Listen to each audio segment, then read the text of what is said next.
এই যে এইভাবে এই একটু গেলাম একটু থামলাম, একটু গেলাম একটু থামলাম, বাঁ পা ঝুলিয়ে ঝুলিয়ে এই প্র্যাকটিসটা তোমাদেরকে বেশি করে করতে হবে। কারণ ওটা প্র্যাকটিস করো তাহলে কিন্তু তোমাদের বাইকের ব্যালেন্সটা অনেক বেশি বেটার হয়ে যাবে। বন্ধুরা কেমন আছো সবাই? আশা করি সকলে খুব ভালো আছো। আমি মিলন মাঝি, সকলকে স্বাগত জানাই বাঁকড়ি বাইকের আরো একটি নতুন ভিডিওতে। বন্ধুরা যারা একদমই নতুন নতুন বাইক চালানো শিখছে, মানে সাইকেলও কোনোদিন চালায়নি, তাদের ক্ষেত্রে প্রধান সমস্যা হচ্ছে কি না ব্যালেন্সিং। এটা নিয়ে সবসময় একটা ভয় কাজ করে যে আমি তো সাইকেল চালাইনি, তাহলে আমি কি মোটরসাইকেল ব্যালেন্স করতে পারবো? এবং এই নিয়ে প্রচুর কমেন্ট আসে যে আমি সাইকেল চালাতে পারি না, আমি ডাইরেক্ট বাইক চালাতে শিখছি কিন্তু বাইকের ব্যালেন্স করতে পারছি না। তো বাইকের ব্যালেন্স নিয়ে আমি তোমাদের এর আগেও একটা ভিডিও দিয়েছিলাম, সেখানেও বেশ কিছু পয়েন্ট আমি তোমাদেরকে বলেছিলাম যে বাইকে ব্যালেন্স করতে গেলে কি কি করতে হবে, কি কি এক্সারসাইজ করতে হবে। আজকের ভিডিওতে আমি আরো কয়েকটা এক্সারসাইজ ওর সাথে অ্যাড করব, যেগুলো কিন্তু বিশেষ করে যারা একদমই প্রথমবার বাইক চালাতে শিখতে যাচ্ছে, তাদের ব্যালেন্সিং নিয়ে কোনো আইডিয়া নেই, তারা জীবনে কোনোদিন সাইকেল চালায়নি। চলো বন্ধুরা ভিডিওটা পুরোটা দেখো, পুরোটা দেখার পর যদি তোমাদের ভালো লাগে, যদি তোমাদের মনে হয় যে ভিডিওটা দেখে কিছু হলেও শিখতে পেরেছো, তাহলে কিন্তু অবশ্যই ভিডিওতে একটা লাইক করে দেওয়া। চ্যানেলটাকে যদি সাবস্ক্রাইব না করছো, বাইক রাইডিং রিলেটেড ভিডিও আমার চ্যানেলে রেগুলারলি আসতে থাকে, চ্যানেলটাকে সাবস্ক্রাইব করতে ভুলো না, তাড়াতাড়ি চ্যানেলটাকে সাবস্ক্রাইব করে দাও। আর এই যে এক্সারসাইজ গুলো বলবো, এইগুলো যদি তোমরা রেগুলার প্র্যাকটিস করো, তাহলে কিন্তু অবশ্যই তোমাদের যে ব্যালেন্সিং সমস্যা সেটা সমাধান হয়ে যাবে। কিছুদিনের মধ্যে তোমরা কিন্তু ভালোভাবে বাইকের ব্যালেন্সটাকে আয়ত্ত করে নিতে পারবে। প্রথমে যে জিনিসটা বলবো, যেটা নিয়ে আমাদের সব থেকে বেশি সমস্যা হয়, প্রথমে আমরা যারা একদমই নতুন বাইক চালানো শিখতে যাচ্ছে তাদের বসা নিয়ে ভুল হয়। যদিও আমি অন্য ভিডিওতে তোমাদেরকে বলে দিয়েছি যে কিভাবে তোমরা বাইকে বসবে, একদমই যারা বিগিনার, যারা নতুন, তারা কিন্তু ভুলভাবে বসে অনেকে বাইকে, যে কারণে বাইকের ব্যালেন্সটা ঠিক মতো করতে পারে না। তো বসাটা কিন্তু খুবই ইম্পর্টেন্ট। বসবে বাইকের একদম স্ট্রেট, সিটের ট্যাঙ্ক আর সিট যেখানে আছে তার মাঝ বরাবর, মানে তোমাদের ট্যাঙ্কের উপরেও বেশি সামনের দিকে চেপে বসা চলবে না, আর বেশি পিছন দিকেও বসা চলবে না, ঠিক আছে? এভাবে স্ট্রেট আপরাইট বসবে এবং সবসময় বডিটাকে যতটা সম্ভব এরকম সোজা রাখার চেষ্টা করবে, ঠিক আছে? না তো খুব ঝুঁকে আর না পিছন দিকে এরকম টান মেরে, এইভাবে কখনোই বসবে না, তাহলে কিন্তু বাইকে ভালো ব্যালেন্স করতে পারবে না। আর যেটা করবে, হাতগুলো কখনোই কিন্তু সোজা এরকম থাকবে না, হাত সবসময় হালকা এরকম বেন্ড থাকবে, ঠিক আছে? হাত এরকম সবসময় বেন্ড থাকবে। আর যেটা করবে সেটা হচ্ছে হ্যান্ডেলকে খুব শক্তভাবে ধরবে না। দেখো, যখন আমরা বাইক চালাই, ঠিক আছে, বাইক চালানোর সময় এই মোটরসাইকেল যেটা আছে না, এমন ভাবে তৈরি, ও কিন্তু নিজেই নিজেকে ব্যালেন্স করে না, ঠিক আছে?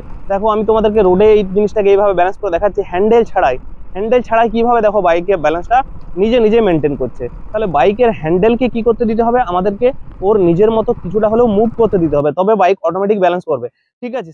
বাইক যখন আমাদের এইদিকে হেলে যাচ্ছে তখন কিন্তু আমাদের বাইকটা ভারী লাগে, বা এইদিকে হেলে যাচ্ছে তখন আমাদের বাইকটা ভারী লাগে। কিন্তু যখন বাইকটা একদম সোজা অবস্থায় দাঁড়িয়ে আছে, তখন কিন্তু বাইকের কোনো ওয়েট আমরা ফিল করতে পারবো না, মানে বাইকটা আমাদের কোনো রকম ভারী লাগবে না। এই যে এরকম সিচুয়েশনে বাইকটা যখন দাঁড়িয়ে আছে মাঝামাঝি অবস্থায়, দেখো আমি এই হালকা জাস্ট এই মিররটা ধরলাম, পুরো বাইকটা দেখো ব্যালেন্স হয়ে আছে।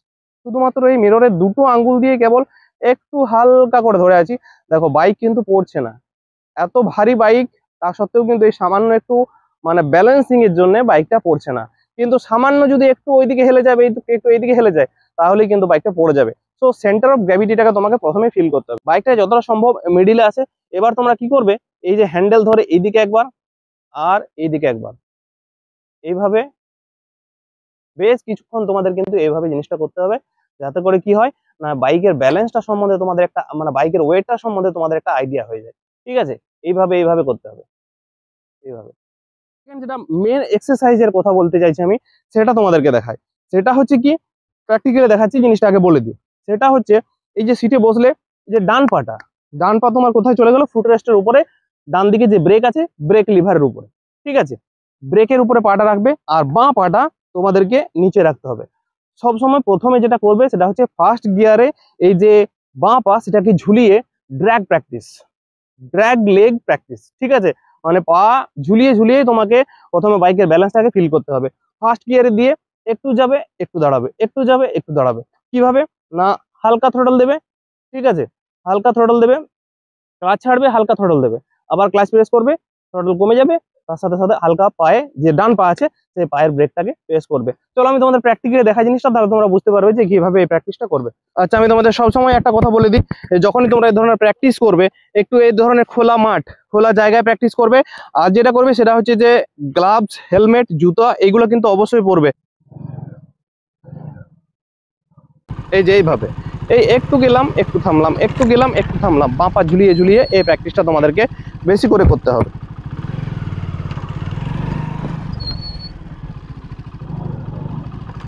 সো এবার আসি বন্ধুরা, যেটা নেক্সট পয়েন্ট, সেটা হচ্ছে যে ঘোরানোর সময় কোনো জায়গাতে আমরা যখন টার্ন নিয়ে নেবো তখন কি হয় না, তখন দেখবে বাইকের ব্যালেন্সটা নষ্ট হয়ে যায়, একদিকে কাত হয়ে বাইকটা পড়ে যায় যখন আমরা একদিকে ঘোরাতে যাই। ঠিক আছে, সো এই ঘোরানোর প্র্যাকটিসটা কিন্তু তোমাদের মাঠে করতে হবে, বাইকটাকে গোল গোল ঘোরাতে হবে।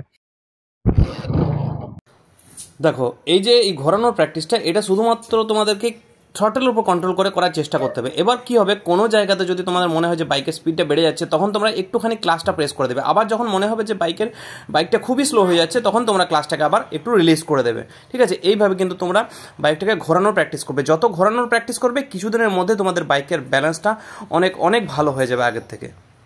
যখন আমরা ঘোরাবো এই ধরনের গোল গোল ঘোরাচ্ছি, তখন এক তো তোমাদেরকে আমি বলে দিলাম যে ক্লাচ এবং থ্রটল কন্ট্রোলের সাহায্যে তোমরা ওই যে বাইকের পড়ে যাওয়া সেটাকে আটকাতে পারো।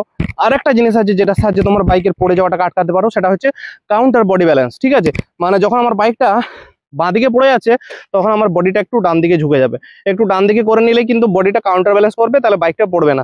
ঠিক আছে, আবার যখন আমার ডান দিকে মনে হবে বাইকটা পড়ে যাচ্ছে, তখন আমার বডিটাকে কিন্তু বাঁ দিকে একটু কাত করলে বাইকটা পড়বে না। আর যেটা করতে হবে, যখন আমি বাইকটাকে ডান দিকে ঘোরাচ্ছি তখন আমার এই যে ডান দিকের পাটা, ডান দিকের ফুটটা, তখন এইটা কিন্তু একটু বাইরের দিকে আসবে, তাহলে কিন্তু ব্যালেন্সিংটা ঠিক হবে। আবার যখন আমি বাঁ দিকে ঘোরাচ্ছি তখন বাঁ দিকের পাটা সেটা কিন্তু একটু বাইরের দিকে বেরিয়ে গেলে বাইকের ব্যালেন্সিংটা প্রপার হয়ে যাবে। চলো আমি দেখাচ্ছি প্র্যাকটিক্যালি।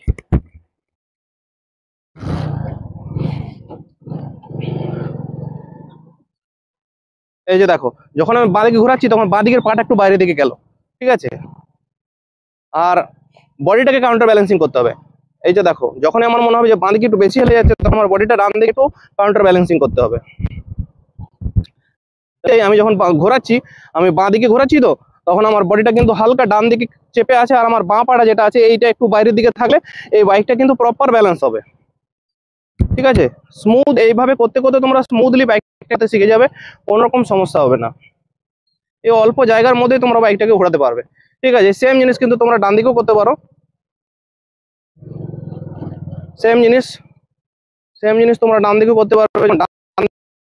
হালকা একটু বাইরের দিকে থাকবে এরকম, হ্যাঁ, আর বডিটাকে কাউন্টার ব্যালেন্সিং করবে বাঁ দিকে এইভাবে কাউন্টার ব্যালেন্সিং করবে, আর ডান পাটা কিন্তু হালকা একটু বেরিয়ে থাকবে। সো এইভাবে কিন্তু তোমরা ব্যালেন্সিং প্র্যাকটিসটা করবে। সো আশা করি বন্ধুরা তোমরা বুঝতে পেরেছো, এই যে এক্সারসাইজগুলো বললাম, এই এক্সারসাইজগুলো করলে তোমরা কিন্তু কিছুদিনের মধ্যে বাইকের ব্যালেন্সিংটা প্রপারলি শিখে যাবে। সো চলো বন্ধুরা, আর কথা না বাড়িয়ে ভিডিওটাকে এখানে শেষ করবো। ভিডিওটা যদি তোমাদের ভালো লেগেছে অবশ্যই ভিডিওতে একটা লাইক করে দিয়ে চ্যানেলটাকে সাবস্ক্রাইব করতে ভুলো না। চলো দেখা হচ্ছে অন্য একটা ভিডিওতে, ততক্ষণের জন্য tata bye bye, thank you, thanks for watching, have a good day.